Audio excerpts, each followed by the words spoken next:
Salam dalam kasih Kristus.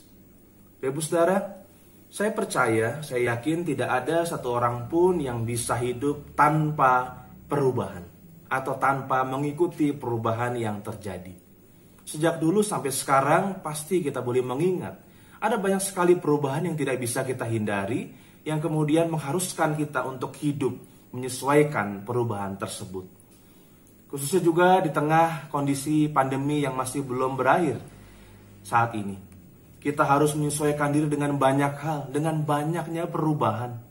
Salah satu yang paling besar adalah nanti kalau sudah waktunya kita bisa kembali beribadah di gereja di tengah-tengah pandemi. Ada begitu banyak protokol kesehatan yang harus kita ikuti. Dan juga ada begitu banyak aturan yang mungkin menyebabkan beberapa di antara kita tidak bisa atau belum bisa untuk mengikuti kebaktian di gedung gereja atau secara onsite. Itu merupakan salah satu contoh perubahan yang harus kita terima, Ibu Saudara.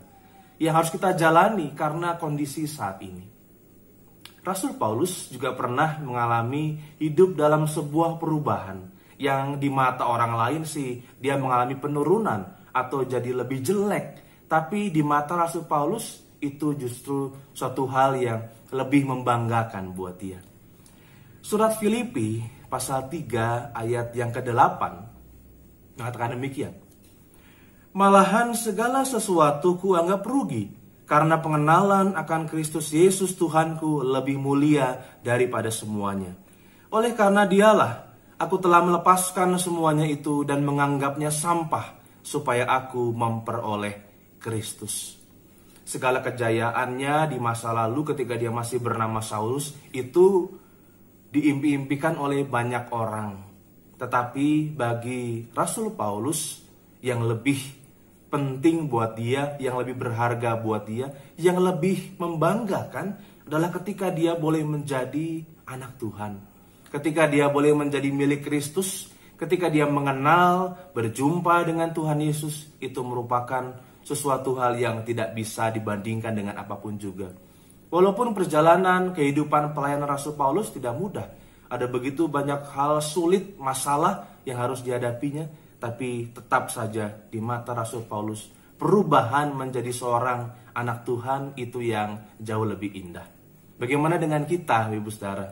Kalau saat ini kita harus menjalani begitu banyak perubahan, apa alasan kita menjalani semuanya? Jangan-jangan hanya karena kita ikut-ikutan saja supaya nggak dibilang, kok beda sama yang lainnya? Atau jangan-jangan karena kita merasa takut sehingga saya harus begini, karena saya khawatir, karena saya takut. Atau bisa juga karena kita merasa begitu berani, kita merasa begitu menguasai, dan begitu tahu akan banyak hal. Biarlah apapun itu yang menjadi dasar kita melakukannya adalah karena kita ingin tetap menjalani hidup sebagai anak-anak Tuhan, sebagai pengikut Kristus. Sehingga kalau kita menjalani perubahan saat ini, kita menunjukkan bahwa sebagai anak Tuhan yang setia, apapun perubahan zamannya, kita bersedia jalani, asalkan itu untuk kemuliaan Tuhan. Sehingga yang kita lakukan sungguh-sungguh berkenan dan kita tidak sia-sia di dalam menjalankannya. Mari kita berdoa. Ya Tuhan, tolonglah kami, seperti apa yang senantiasa Tuhan lakukan sampai saat ini. Bentuklah kami, dan biarlah kami tetap kuat untuk menjalani setiap perubahan untuk kemuliaan nama Tuhan dan bersama-sama dengan Tuhan. Supaya yang kami lakukan tidak sia-sia dan bisa menjadi berkat juga untuk orang lain. Terima kasih Tuhan, di dalam nama Tuhan Yesus kami berdoa. Amin. Sebuah pujian dari Saudara Daniel dan Saudari Eva untuk kita renungkan bersama. Tuhan Yesus memberkati.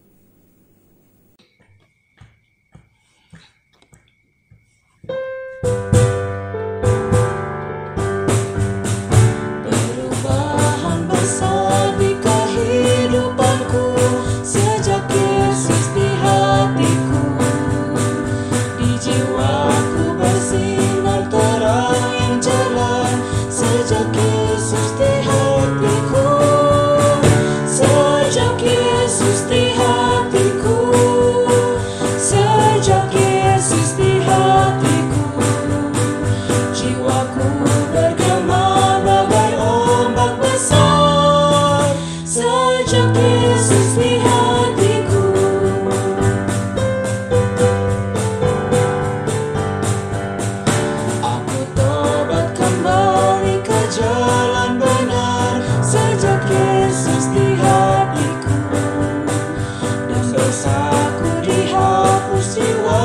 segar sejak Yesus di hatiku, sejak Yesus di hatiku.